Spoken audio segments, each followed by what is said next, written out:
നമസ്കാരം Shri C P John. നമസ്കാരം. വളരെ നിർണായകമായ ഒരു ഘട്ടത്തിലേക്ക് കടക്കുകയാണ്. 2026 UDF-നെ സംബന്ധിച്ചിടത്തോളം വളരെ നിർണായകമായ വർഷം തന്നെയാണ്.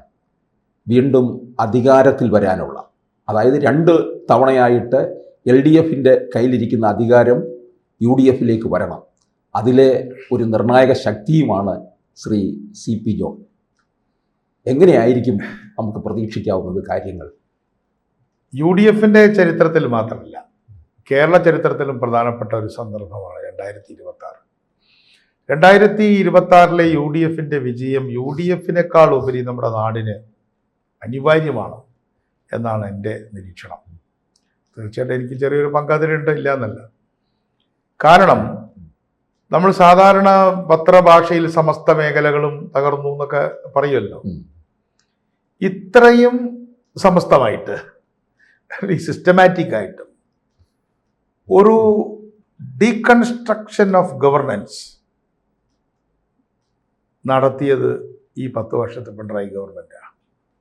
അതായത് കാലാകാലമായി ഉണ്ടാക്കി വെച്ചിട്ടുള്ള നിരവധി ഭരണ സംവിധാനങ്ങളെ നിഷ്പ്രഭമാക്കി അതിനെ ഡിസ്മാൻഡിൽ ചെയ്യുന്നതിൻ്റെ ഘട്ടത്തിലെത്തിയിട്ടും ഇന്നത്തെ ഈ പബ്ലിക് റിലേഷൻസ് എന്ന് വിളിക്കുന്ന, ഇനി പബ്ലിക് റിലേഷൻസ് എന്നതിനേക്കാളും വേറൊരു അർത്ഥം PR-നുണ്ട്. അതിന്റെ ചുരുക്കമാണെങ്കിലും ഇതിനർത്ഥം വേറെയാണ്, അല്ലേ? ഒരു ചീത്ത അർത്ഥമുണ്ട്. പബ്ലിക് റിലേഷൻസ് ഗുഡാണ്, അത് വേണമല്ലോ. ഇങ്ങനെ കുറെ PR നടത്തിയും പരസ്യം കൊടുത്തും ഹോർഡിങ് വെച്ചും ഈ സകല തകർച്ചയെയും മറച്ചു വെക്കാമെന്നാണ് അവർ കരുതുന്നത്. സൂര്യനെ പഴമറം കൊണ്ട് എന്ന് പറഞ്ഞതുപോലെ PR കൊണ്ട് ഈ തകർച്ച മറച്ചു വെക്കാൻ സാധ്യമല്ല. അതുകൊണ്ടാണ് ഞങ്ങൾ പറയുന്നത്, ഞങ്ങളുടെ വിജയം തീർച്ചയായിട്ടും ഞങ്ങൾക്ക് വളരെ ഇമ്പോർട്ടൻ്റ് ആണ്. ഞങ്ങളൊരു വിന്നിങ് മൂഡിലാണ് ഉള്ളത്, അല്ലെങ്കിൽ ഒരു മോഡിലാണ് ഉള്ളത്, വിന്നിങ് മോഡിലാണ് ഉള്ളത്. അത് തുടരും. അതിപ്പോൾ ബൈ ഇലക്ഷൻസിൽ കംഫർട്ടബിൾ മെജോറിറ്റി ഉണ്ടായി. ചേലക്കരയെ തോറ്റെങ്കിലും ഞങ്ങളുടെ പെർഫോമൻസ് വാസ് ബെറ്റർ, അല്ലേ? 20,000 വോട്ട്സ് അവരുടെ കുറഞ്ഞു, ഞങ്ങളുടെ കൂടി. അത് കഴിഞ്ഞ് പഞ്ചായത്ത് പാർലമെൻറ്റ് ഇലക്ഷനുകൾ, സാധാരണ പാർലമെൻറ്റ് ഇലക്ഷൻ UDF-നും പഞ്ചായത്ത് ഇലക്ഷൻ LDF-നും എന്നുള്ളൊരു നിയമം പോലെയാണ്. മുമ്പ് പറയേണ്ട നിലമ്പൂരും ഉണ്ട്. അത് എല്ലാ ബൈ ഇലക്ഷനും തൃക്കാക്കര, പുതുപ്പള്ളി, പാലക്കാട്, നിലമ്പൂർ 4 സ്ഥലത്തും വളരെ ക്രിട്ടിക്കലായിരുന്നു. അതിൽ പുതുപ്പള്ളിയിൽ വലിയൊരു കണ്ടസ്റ്റ് ഞങ്ങൾക്ക് ഫീൽ ചെയ്തില്ല. പക്ഷെ അവർ എന്തൊക്കെയോ പ്രതീക്ഷിച്ചത് അവരുടെ കുഴപ്പമൊന്നും കൂട്ടിയാൽ മതി. കാരണം ഉമ്മൻചാണ്ടിക്ക് 10,000-ന്റെ ഭൂരിപക്ഷം ഉണ്ടായിരുന്നു, 11,000. അപ്പോൾ അത് ഇനിയും കുറയുന്നതാണ് അവർ കണക്ക് കൂട്ടിയത്. കുറഞ്ഞു വന്നിട്ട് ഇനി അത് അങ്ങോട്ട് കടക്കുമെന്നൊക്കെയാണ് പ്രതീക്ഷിച്ചത്. പക്ഷെ 38,000 വോട്ടിൻ്റെ ഭൂരിപക്ഷത്തിനാണ് ചാണ്ടി ജയിച്ചത്. 80,000 വോട്ട് ക്യാപ്ചർ ചെയ്തു. ഉമ്മൻചാണ്ടി ഒരിക്കലും അത്രയും വോട്ട് പിടിച്ചിട്ടില്ല, അത്രയും ഭൂരിപക്ഷം ഉണ്ടായിട്ടില്ല, വോട്ടും ഉണ്ടായിട്ടില്ല. തൃക്കാക്കരയിലെ 7,000 ചില വോട്ടിൻ്റെ ഭൂരിപക്ഷത്തിന് ജയിച്ച് 25ആയി. പാലക്കാട് 4 ഇരട്ടിയായി ഭൂരിപക്ഷം. തോറ്റതായിരുന്നല്ലോ നിലമ്പൂര് ഞങ്ങളുടെ സീറ്റല്ല, ഞങ്ങൾ പിടിച്ചെടുത്ത സീറ്റാണ്. അപ്പം അങ്ങനെയുള്ള ഓരോ പെർഫോമൻസും പഞ്ചായത്ത്, മുനിസിപ്പാലിറ്റി തിരഞ്ഞെടുപ്പിൽ മുനിസിപ്പാലിറ്റികളെല്ലാം തകർന്നു. മുനിസിപ്പാലിറ്റികൾ എപ്പോഴും ഞങ്ങൾക്കൊരു സ്മോൾ ടൗൺസ് UDF-ൻ്റെയാണ്. അതേസമയം ഗ്രാമങ്ങളും ബിഗ് സിറ്റീസും LDF-ൻ്റെയാണ്. ഇങ്ങനെയൊക്കെ ഓരോ പാറ്റേൺ ഉണ്ടല്ലോ. അതിലിപ്പോൾ കണ്ണൂർ ഞങ്ങൾക്ക് നഷ്ടപ്പെടാൻ പാടില്ലായിരുന്നു, അത് ഒരിക്കൽ പോയി തിരിച്ചു പിടിച്ചു. എറണാകുളം, തൃശ്ശൂർ ഞങ്ങളുടെ കോട്ടകളാണ് 3, അത് കിട്ടി. കൊല്ലം അവരുടെ കോട്ടയായിരുന്നു, 40 കൊല്ലത്തെ ആ റെക്കോർഡ് പൊട്ടി. അതേപോലെ തന്നെ കോഴിക്കോട് അവർക്ക് ആദ്യമായിട്ട് ഭൂരിപക്ഷം നഷ്ടപ്പെട്ടു. ആദ്യമായിട്ട് കോഴിക്കോട് മുനിസിപ്പാലിറ്റി ആയിരുന്ന സമയത്ത് കോൺഗ്രസ് പണ്ടൊക്കെ ജയിച്ച കഥകൾ ഓർമ്മ പോലും ഇല്ല, ഇന്നത്തെ തലമുറയ്ക്ക് ഓർമ്മയില്ല. തിരുവനന്തപുരത്ത് ഞങ്ങളുടെ നില മെച്ചപ്പെട്ടു, ഇരട്ടിയായി. അവർ ഏതാണ്ട് പകുതിയായി LDF. പക്ഷെ BJP ഒരു ഭരണമാറ്റ വികാരം വന്നപ്പോൾ മുഖ്യപ്രതിപക്ഷമായ BJPക്ക് അതിലൊരു മുൻകൈയ്യെ കിട്ടി എന്നുള്ളതാണ്. അപ്പോൾ ഞങ്ങൾ വി ആർ സിറ്റിംഗ് പ്രട്ടി. 943 പഞ്ചായത്തിൽ 525 പ്രസിഡന്റുമാർ ഉണ്ടാവുക എന്ന് പറഞ്ഞാൽ അത്ര നിസ്സാരമായ കാര്യമാണ്. അപ്പോൾ അതുകൊണ്ട് ഞങ്ങളുടെ ഈ ഒരു വിക്ടറി മോഡ് ഞങ്ങൾ വീണ്ടും റിപ്പീറ്റ് ചെയ്യാനാണ് പോകുന്നത്. അത് സംശയമൊന്നുമില്ല. പക്ഷെ അതല്ല മേഖലകളുടെ തകർച്ച. ഇപ്പോൾ കോഓപ്പറേറ്റീവ് സെക്ടർ, കോപ്പറേറ്റീവ് സെക്ടറൊക്കെ പണം വന്ന് നിറയായിരുന്നു അല്ലേ? എന്തായിരുന്നു കഴിഞ്ഞ 50 വർഷത്തെ കോപ്പറേറ്റീവ് സെക്ടറിൻ്റെ പ്രോബ്ലം? പണം കൂടിയതായിരുന്നു അല്ലേ? സർപ്ലസ് ആയിരുന്നു പ്രോബ്ലം. അതെ. ഇപ്പോൾ ഡെഫിസിറ്റാണ്. കോപ്പറേറ്റീവ് സൊസൈറ്റിയിലും പണമില്ലാത്തൊരു സാഹചര്യം കേരളത്തിൽ നമ്മൾ പ്രതീക്ഷിച്ചിട്ടുണ്ടോ? അത് ഏറ്റവും വലിയ തകർച്ചയുടെ ലക്ഷണമായി പോയി അല്ലേ? അത് തൃശ്ശൂരിന് തെക്കോട്ട്, മലബാറിലേക്ക് കുഴപ്പമില്ല, വെറുതെ എല്ലാം എന്ന് പറയട്ടെ. അങ്ങനെ ഞാൻ ഒരിക്കലും പറയില്ല. ഞാൻ തന്നെ കരുവന്നൂരിൻ്റെ പേര് പറയാറില്ല. പക്ഷെ കരുവന്നൂർ മുതൽ ആ 2022-23 മുതൽ ആളുകളാകെ പരിഭ്രാന്തരായി. സ്വാഭാവികമാണ്, റണ്ണുണ്ടാവും. പക്ഷെ കോപ്പറേറ്റീവ് സൊസൈറ്റിയിൽ നിന്ന് പണം പിൻവലിക്കാൻ ഓടണ്ട, ബി കൂൾ, ഞങ്ങൾ ശരിയാക്കും എന്നൊരു മന്ത്രി പറഞ്ഞായിട്ട് താങ്കൾ കേട്ടിട്ടുണ്ടോ? മുഖ്യമന്ത്രി പറഞ്ഞായിട്ട് കേട്ടിട്ടുണ്ടോ? ഇപ്പം നോട്ട് നിരോധനം വന്നപ്പോൾ ഞങ്ങൾ മുഖ്യമന്ത്രിയോട് അങ്ങോട്ട് പോയി പറഞ്ഞു. ഉമ്മൻചാണ്ടി അടക്കം വന്ന് പിണറായി വിജയനോടും രമേശ് ചെന്നിത്തലയും കൂടെ പോയപ്പോൾ ഞാനും കൂടെ പോയി. ഞങ്ങൾ ഈ ഗവൺമെൻറ് ഒരുമിച്ചൊരു ജോയിൻറ്റ് സ്റ്റേറ്റ്മെൻറ്റ് വേണം, കോപ്പറേറ്റീവ് സൊസൈറ്റികളെ നമുക്ക് രക്ഷിക്കണം, നിങ്ങൾ റൺ ചെയ്യരുത്, ഇനി വിഡ്രോ ചെയ്യരുത് എന്ന് പറഞ്ഞാൽ ഞങ്ങളും കൂടെ പോയില്ലേ പറയാനായിട്ട്? അപ്പോൾ അങ്ങനത്തെ ഒരു ഇനീഷ്യേറ്റീവും ഈ ഗവൺമെൻറ് കോപ്പറേറ്റീവ് ചെയ്തില്ല. ഇനി അത് പറഞ്ഞിട്ട് കാര്യമില്ലല്ലോ. ഞങ്ങൾ അഷ്വർ ചെയ്യുകയാണ്, UDF അഷ്വർ ചെയ്യുകയാണ്, ഞങ്ങൾ അധികാരത്തിൽ വന്നാൽ വിത്തിൻ 6 months ഞങ്ങൾ ഈ കോപ്പറേറ്റീവ് സെക്ടറിലെ പ്രോബ്ലം തീർക്കും. അതുകൊണ്ട് ഡെപ്പോസിറ്റർമാരോട് ഞങ്ങൾ പറയുന്നത്, നിങ്ങൾ ഇപ്പോൾ തൽക്കാലം അവിടെ ബുദ്ധിമുട്ടുണ്ടെങ്കിൽ കൂട്ടിയിടും എന്നതിന് പറയുക. നിങ്ങളുടെ ഡെപ്പോസിറ്റുകൾ 6 മാസത്തേക്കും കൂടെയോ 1 വർഷത്തേക്കും കൂടെ കൂട്ടിയിട്ടാൽ നിങ്ങൾ ആ കൂട്ടിയിടുന്ന കാലാവധി ഞങ്ങൾ വന്നിട്ട് വിത്തിൻ 6 months നിങ്ങൾക്ക് ആവശ്യമുണ്ടെങ്കിൽ എടുക്കാം. അത് ഞാനിപ്പോൾ ഒരു വാഗ്ദാനം പോലെ പറയുകയാണ്. ചെറിയൊരു കാര്യമല്ല, ഞങ്ങൾ പഠിച്ചിട്ടാണ് പറയുന്നത്. ഇപ്പോൾ ഞങ്ങളുടെ കൂടെ CMPക്ക് നിർണായകമായൊരു സ്വാധീനമാണല്ലോ കോപ്പറേറ്റീവിലുള്ളത്. ഞങ്ങളുടെ വിദഗ്ധന്മാർ എന്ന് തന്നെ പറയുന്നത് വിജയകൃഷ്ണൻ്റെ ഒരു ഇൻ്റർവ്യൂയുടെ മാതൃഭൂമിയിൽ വന്നു. ഞങ്ങൾക്ക് കൃത്യമായ പ്ലാനുണ്ട്, ഞാൻ അഷ്വർ ചെയ്യുകയാണ്. അതേപോലെ തന്നെ നെൽകൃഷിക്കാരുടെ അഷ്വർ ചെയ്യുകയാണ്. PRS എന്ന് പറഞ്ഞ ഷീറ്റ് ഉണ്ടല്ലോ, പാഡി റെസിറ്റ് ഷീറ്റ് വലിച്ചു കയറി കളയും, പകരം പൈസ കൊടുക്കും, ഒരു സംശയവും വേണ്ട. റബ്ബർ കൃഷിക്കാർക്ക് മെച്ചപ്പെട്ട മിനിമം വേതനം കൊടുക്കും. ഇപ്പം അവർ കൃഷി ചെയ്യാത്തതുകൊണ്ടും കൂടിയാണ് ഈ കാട്ടുമൃഗങ്ങൾ വരുന്നത്. കാട്ടുമൃഗങ്ങൾക്ക് എപ്പോഴും എങ്ങനെയാന്ന് പറഞ്ഞാൽ, ആളില്ലെങ്കിൽ മൃഗം വരും. ഞങ്ങളിപ്പോൾ ഒരു മുദ്രാവാക്യം, ഞാൻ തന്നെ ഒരു കോയിൻ ചെയ്തിട്ട് മുദ്രാവാക്യമാണ്, കാട്ടുമൃഗങ്ങൾ കാട്ടിൽ.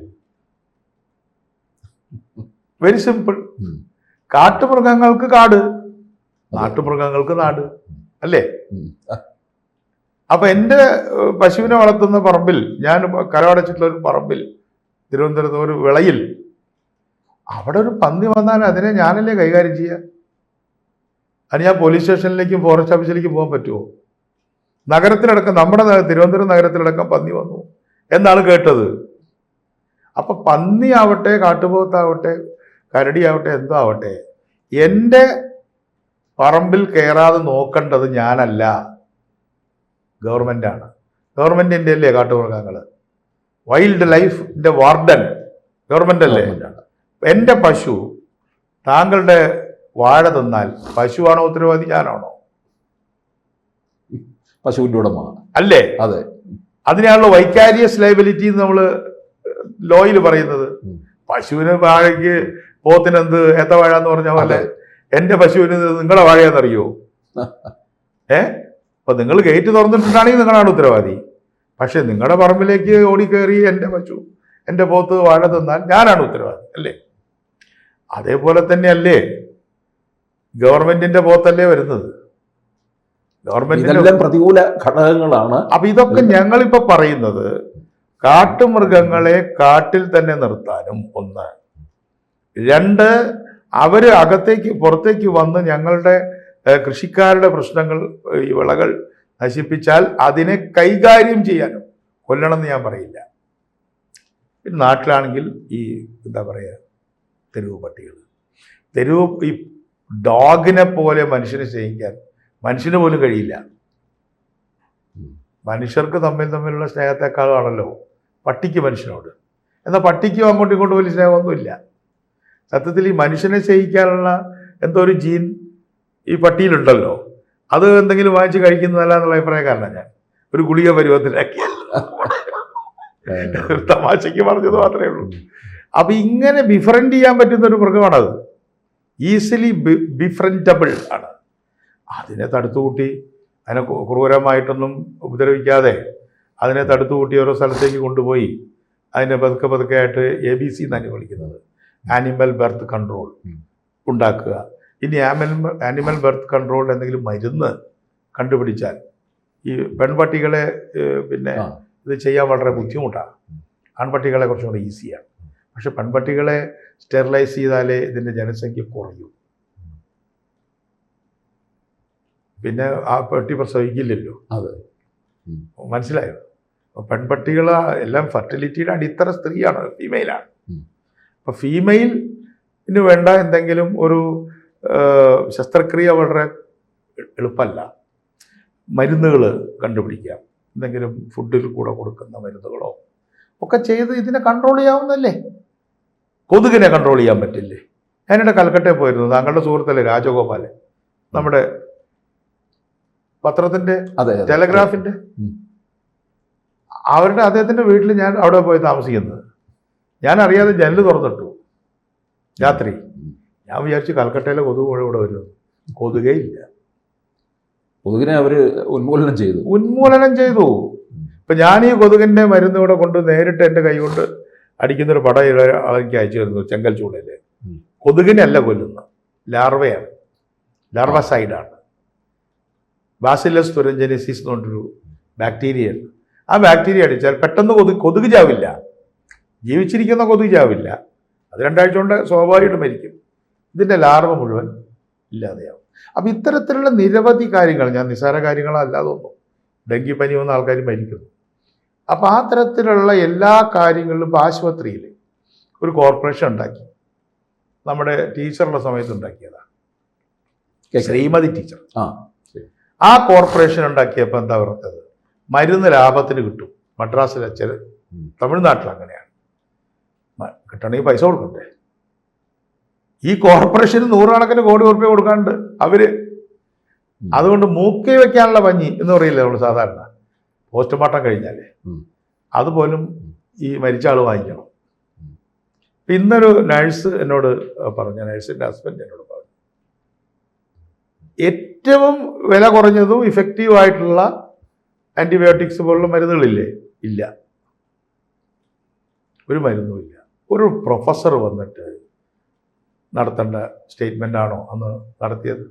അപ്പോൾ ഇതിലൊക്കെ ഞങ്ങൾക്ക് കൃത്യമായൊരു പ്ലാൻ ഉണ്ട്. നമ്മുടെ മെഡിക്കൽ കോളേജുകളെ സ്റ്റാൻഡ് അലോൺ ആക്കുക, അവർ മരുന്ന് വാങ്ങട്ടെ, അല്ലെങ്കിൽ DMOമാർ വാങ്ങട്ടെ, തുടങ്ങിയിട്ടുള്ള ഓരോ കാര്യത്തിലും UDF കൃത്യമായ ഒരു ഹോംവർക്ക് ചെയ്തിട്ടുണ്ട്.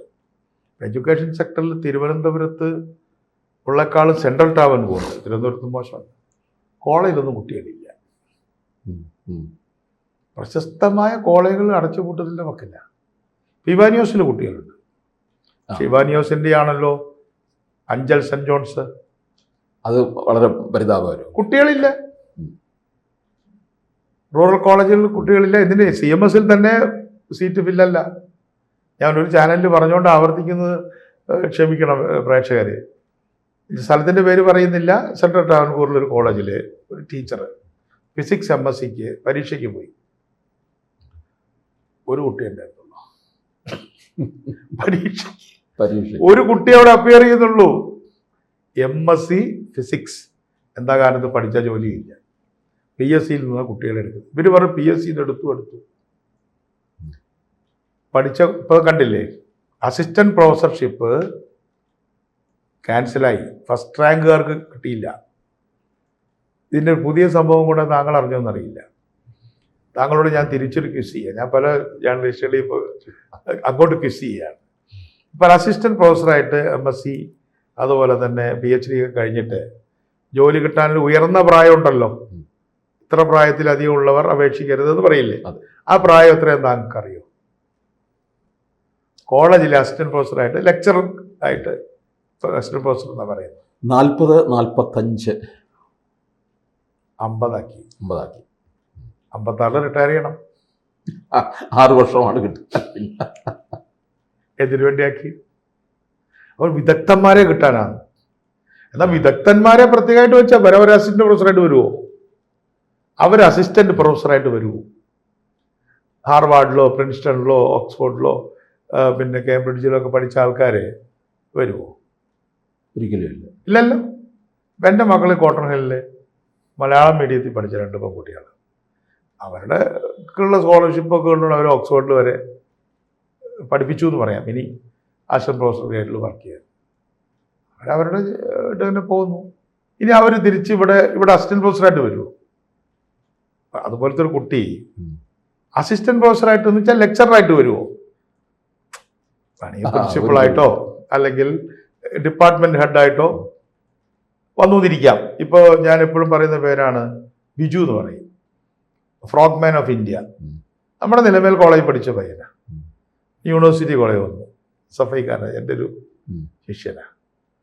അതിപ്പോൾ ഡൽഹിയിലെ ഉയർന്ന പ്രൊഫസറാണ്, ഹാർവാർഡിലും കൂടെ അവൻ പഠിപ്പിക്കുന്നുണ്ട്. അവൻ അസിസ്റ്റന്റ് പ്രൊഫസറായിട്ട് വരുമോ?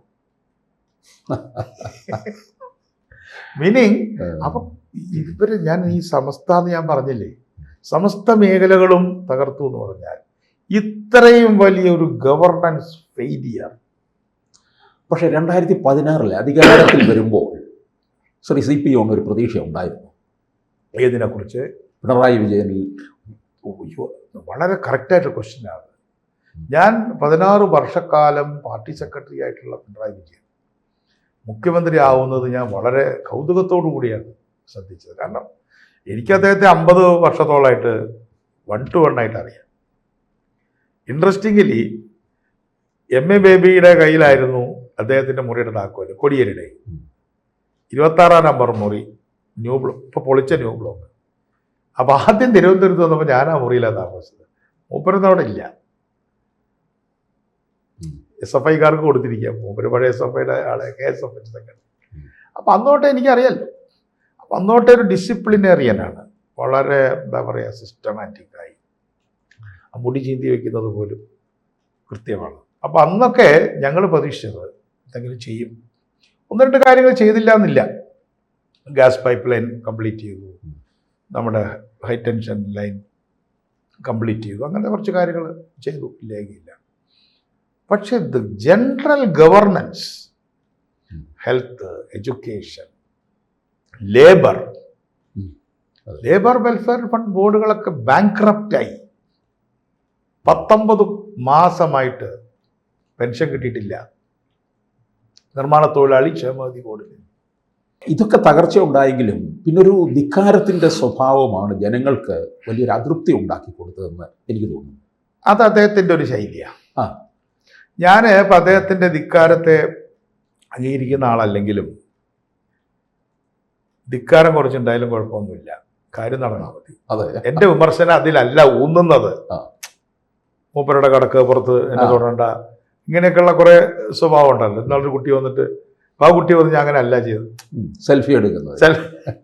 ഞാൻ അതിനെ ഒന്ന് അങ്ങനെ ഭയങ്കരമായിട്ട് വലുതാക്കുന്നില്ല. പക്ഷേ നല്ലതല്ല, ഇന്നത്തെ കാലത്ത് നിന്നൊക്കെ വളരെ ശ്രദ്ധിച്ചോളണം. ഹോട്ട് ടെമ്പേർഡ് ആവാൻ പറ്റില്ല, കാരണം ക്യാമറയിലാണ് എല്ലാവരും ഉള്ളത്. പക്ഷേ പെർഫോമൻസ് എന്താ? ആകെ ഒരു പെർഫോമൻസ് വരുന്നത് ഹൈവേ ആണ് അല്ലേ, കേന്ദ്രത്തിൻ്റെയാണ്, അതിനവർ പൈസ കൊടുത്തു, നല്ല കാര്യം. ഈ ഗവൺമെൻറ് എന്ത് ചെയ്തു? കേരള ഗവൺമെൻറ് ഇപ്പോൾ പറഞ്ഞു വിഴിഞ്ഞം ആരും ഉണ്ടെന്ന്. വിഴിഞ്ഞം MP രാഘവൻ്റെ കുട്ടിയല്ലേ, അത് പറയാൻ പലപ്പോഴും നമ്മുടെ ആൾക്കാരും മറന്നു പോകുന്നുണ്ട്. ചിലപ്പോൾ അറിയാതെ പറ്റുന്നതായിരിക്കും. പക്ഷേ K കരുണാകരനും MP രാഘവനാണ് വിഴിഞ്ഞത്തിൻ്റെ അച്ഛനും അമ്മയും. പക്ഷേ ഉമ്മൻചാണ്ടിയുടെ ഒപ്പാണ് ഇത് വന്നരാൻ കാരണം. ഉമ്മൻചാണ്ടി ഒപ്പിട്ടില്ല എന്നെങ്കിൽ വിഴിഞ്ഞമില്ല.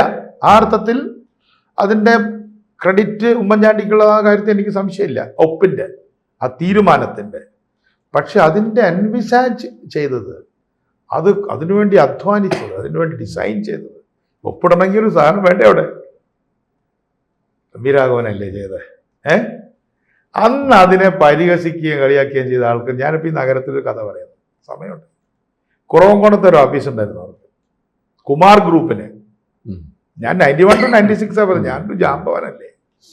അപ്പം ഒന്ന് റാവു എന്ന് പറഞ്ഞ ഒരാളവിടെ ഇരുന്നത്. അപ്പം എനിക്ക് നല്ല പരിചയമാണ്, വല്ലപ്പോഴൊക്കെ പോകും നമ്മൾ, കാരണം MBRൻ്റെ ഒരു ആളെന്നുള്ള നിലയ്ക്ക്. അപ്പം അദ്ദേഹം ഞങ്ങളുടെ ഗവൺമെൻറ് പോയിട്ട് പറയാണ്, എനിക്ക് വളരെ ഇഷ്ടമുള്ള ആളാണ് ഷൺമുഖദാസ്, അദ്ദേഹത്തിൻ്റെ ചീഫ്, ഈ കമ്പനിയുടെ ചീഫ് ഇവിടെ വന്നു മിനിസ്റ്ററെ കാണാൻ. അപ്പോൾ ഒരു 4 മണിയാന്ന് വിചാരിക്കുക, വന്നോ മിനിസ്റ്റർ ഇല്ല. അപ്പോൾ എവിടെ പോയി? തിരുവല്ലയ്ക്ക് പോയി. ഇത് കൂടെ വന്ന ആൾ തിരുവല്ലത്തേക്ക് പോയി എന്നാണ് കേട്ടത്. തിരുവല്ല ഇവിടെ അടുത്താണല്ലോ. അതെ അതെ. അപ്പോൾ ഒന്ന് വെയിറ്റ് ചെയ്യാന്ന് പറഞ്ഞു. അപ്പൊ ഇയാൾ ചോദിച്ചു, ഈ തിരുവല്ല എന്ന് പറഞ്ഞാലേ ആൾക്ക് അറിഞ്ഞൂടാ എത്ര കിലോമീറ്റർ? 100 കിലോമീറ്റർ. ഏതോ അവരൊക്കെ ഒരു കമ്പനി ചെയർമാൻ എന്ന് പറഞ്ഞാൽ നിസ്സാര ആളുകളല്ലല്ലോ. അതെ. ആയിരക്കണക്കിന് കോടി മുടക്കാനല്ലേ വരുന്നത്. അതിനെ സാബട്ടേഷ് ചെയ്തു. പിന്നെ അച്യുതാനന്ദൻ വന്നു. അച്യുതാനന്ദൻ ആദ്യം ശ്രമിച്ചു, ഇല്ലെന്ന് ഞാൻ പറയില്ല. സർവകക്ഷി യോഗത്തിലേക്ക് MBRനെ വിളിച്ചു. അദ്ദേഹം തോറ്റതിന് ശേഷം, ആദ്യമായിട്ട് ആറന്മുള തോറ്റതിന് ശേഷം അദ്ദേഹം റിവേഴ്സ് ടെൻഡർ എന്നൊക്കെയുള്ള ചില കോൺസെപ്റ്റുകളൊക്കെ വെച്ചെങ്കിലും വീണ്ടും ആഗോള ടെൻഡർ പോയി. അറിയാമല്ലോ, ഓർമ്മയില്ലേ? അറിയാം. 2011 കാലത്ത് എന്തെല്ലാം കുഴപ്പങ്ങളാണ് വിഴിഞ്ഞത്തിലുണ്ടായത്. എൻ്റെ പരമസ്നേഹിതനായിട്ടുള്ള MV ജീവമോഹനായിരുന്നു മന്ത്രി. അദ്ദേഹം ചെയ്യാൻ പറ്റുമോ? അപ്പോൾ 11 ഉമ്മൻചാണ്ടി, അദ്ദേഹത്തിൻ്റെ പേര് കെ ബാബുവിൻ്റെ പേര് മറക്കരുത്. കെ ബാബു ഹാർഡ് വർക്ക് ചെയ്തു. അതിൽ പ്ലാനിംഗ് ബോർഡിൻ്റെ vice chairman KM Chandrasekhar, Vijayaraghavan, ഞാനും ആ ടീമിലുണ്ടല്ലോ. എൻ്റെ ടീം, എൻ്റെ പങ്കയിൽ കുറവാണ്. KV തോമസ് ഒരു ഇമ്പോർട്ടൻ്റ് റോൾ വെച്ചു. KV തോമസിൻ്റെ വീട്ടിലെ ബ്രേക്ക്ഫാസ്റ്റ് ടേബിളിൽ ഇരുന്നുകൊണ്ടാണ് അദാനിയെ നിർബന്ധിച്ച് ടെൻഡർ കൊടുപ്പിച്ചത്. ഈ ടെൻഡർ കൊടുത്തിട്ടില്ല ഇതുണ്ടോ? 6000 കോടി അഴിമതി പറഞ്ഞ ആളാണ് നമ്മളെ മുഖ്യമന്ത്രി. ഇപ്പം അതാണ് ഒരു വലിയ നല്ല കാര്യം നടക്കുന്നത്. അപ്പം ഇതിൻ്റെ എല്ലാം ഒരു സംക്ഷിപ്തമായിട്ട് ഞാൻ ചോദിക്കുകയാണ്. അനുകൂലമായിട്ടുള്ള ഒരു തരംഗമാണ് UDFന് നിൽക്കുന്നത്. അതെ, തീർച്ചയായിട്ടും ഒരു മേൽക്കൈ കേരളത്തിൽ ഉണ്ടാക്കും, ഉറപ്പാണ്. ഒരു സംശയമില്ല. ഗവൺമെൻറ് പോയി ഞങ്ങളുടെ ഗവൺമെൻറ് വരിക എന്നുള്ളത് ഇനി ഒരു സാങ്കേതികമായ കാര്യം മാത്രമാണ്.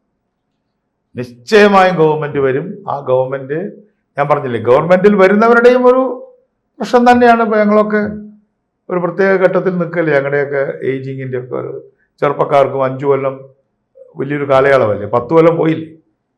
ഇപ്പം 20 വയസ്സിൽ പൊളിറ്റിക്സിൽ എൻട്രി ചെയ്ത ആൾക്ക് 30 വയസ്സായി, 30-കാരന് 40-ആയി, 50-കാരന് 60, അങ്ങനെ. അപ്പോൾ എല്ലാവരുടെയും ഒരു പ്രധാനപ്പെട്ട പൊളിറ്റിക്കൽ കരിയറിലും ഇത് ഇമ്പോർട്ടൻ്റ് ആണെങ്കിലും ഇത് അതിനേക്കാൾ ഇമ്പോർട്ടൻ്റ് ആയത് കേരളത്തിലെ രാഷ്ട്രീയ ചരിത്രത്തിൽ ഇതുപോലെ നിർണായകം അനിവാര്യവുമായിട്ടുള്ളൊരു ഘട്ടമാണ് എന്നാണ് എൻ്റെ അഭിപ്രായം. Okay, thank you. കൂടുതൽ വാർത്തകളും വിശേഷങ്ങളും നിങ്ങളിലേക്ക് എത്താൻ ABC മലയാളം സബ്സ്ക്രൈബ് ചെയ്യുക, ബെൽ ബട്ടണും അമർത്തുക.